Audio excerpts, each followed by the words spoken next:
अतिथि शिक्षकों की फीडिंग नहीं हो पा रही है। जो सामाजिक विज्ञान के अतिथि शिक्षक हैं उनके साथ बहुत ही बुरा हो रहा है दोस्तों। मिडिल स्कूल में सामाजिक विज्ञान के पद अतिथि शिक्षकों के शो नहीं हो रहे हैं। अब दोस्तों पद शो नहीं हो रहे हैं, 2 महीने से ज़्यादा अतिथि शिक्षक स्कूल जा रहे हैं और 2 महीने होने वाले हैं दोस्तों। अब सरकार अभी भी इस पर कुछ निर्णय नहीं लिया जा रहा है और दोस्तों मेरे अतिथि शिक्षक भाइयों के साथ इतना बुरा हो रहा है। जो पूर्व से कार्यरत थे, 10-12 साल से जो अतिथि शिक्षक काम कर रहे थे और वहाँ पर जो न्यू टीचर आ गए तो उनको हटना पड़ रहा है दोस्तों। सरकार एक जगह रोजगार दे रही है, दूसरी जगह से फिनिश यानी साफ कर रही है दोस्तों। इस तरह ये सरकार का खेल कब तक चलता रहेगा? या तो सरकार पूरे अतिथि शिक्षकों को हटा दे, पूरे पदों पर न्यू भर्ती कर ले, या जो अतिथि शिक्षक लगे हुए हैं उनका रोजगार बिल्कुल भी न छीना जाए। अब अतिथि शिक्षक भाइयों के कमेंट्स आ रहे थे, सर इतने आंदोलन हो चुके हैं, आप कहाँ थे? तो मैं आपको बता दूं सभी अतिथि शिक्षक भाइयों को, ऐसा कोई आंदोलन नहीं जिसमें मैं ना गया हूं दोस्तों। जितने भी आंदोलन हुए, नवीन भैया, शंभू चरण दुबे, जगदीश शास्त्री, शैलेंद्र आचार्य जी, जो भी प्रदेश अध्यक्ष और अतिथि शिक्षकों के मसीहा है शंभू चरण दुबे, हर आंदोलन में मैं गया हूँ, पैदल मार्च में मैं गया हूँ दोस्तों। और मैं आपको बता दूँ 2011 से लगातार अतिथि शिक्षक में काम कर रहा हूँ। लेकिन कोरोना के पहले जब स्कूलों में भर्ती हुई थी अतिथि शिक्षकों की दोस्तों, तो मुझे कोई सा स्कूल नहीं मिला अतिथि शिक्षक में कार्य करने के लिए। तो एक स्कूल मेरे गांव का ही वर्ग 3 की एक वैकेंसी, वहाँ पर एक टीचर चले गए थे ट्रांसफ़र में, तो सर ने मुझे कॉल किया और बोले राजेश भाई आप आ जाओ यहाँ पर वर्ग 3 में आप ज्वाइन हो जाओ।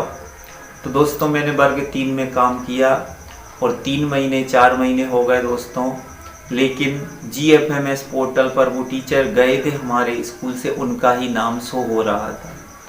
तो बड़ी समस्या आई दोस्तों। फिर मैं संकुल में गया, मैंने संकुल प्राचार्य सर से बात की, सर मुझे 3 महीने से ज़्यादा काम करते हो गए हैं लेकिन अभी तक एक पोर्टल पर उनका नाम नहीं हट रहा है दोस्तों।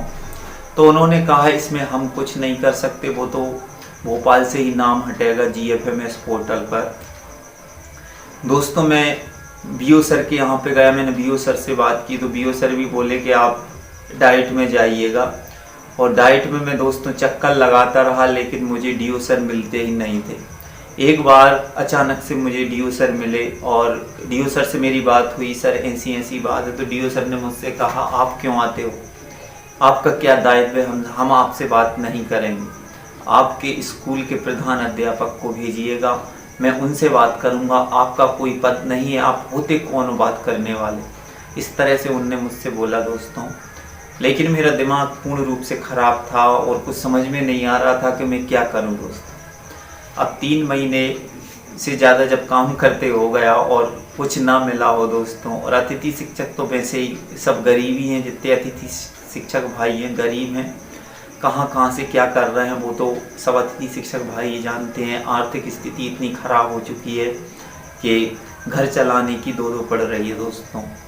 अब घर वाले भी बड़े उम्मीद करते हैं कि हमारा लड़का पढ़ेगा और पढ़ लिख कर एक टीचर बन गया दोस्तों। अब वो नहीं जानते घर वाले जो कि टीचर है या अतिथि शिक्षक है या संविदा कौन है, लेकिन वो तो ये जानते हैं कि स्कूल में पढ़ाने जा रहा है तो मास्टर ही होगा। तो इस तरह से मेरे सब घर वालों का भी दिमाग खराब था और मेरे कुछ समझ में नहीं आ रहा था कि मैं क्या करूं दोस्तों। और जैसे ही चुनाव आया और सरकार पलटी और शिवराज सिंह की सरकार गिरी थी उस टाइम पर, आप लोगों को पता हो, और मुख्यमंत्री कमलनाथ जैसे ही बने तो GFMS पोर्टल पर ऑटोमेटिक पूरे पद शो होने लगे थे और उन्होंने अतिथि शिक्षकों की भर्ती भी कर ली थी।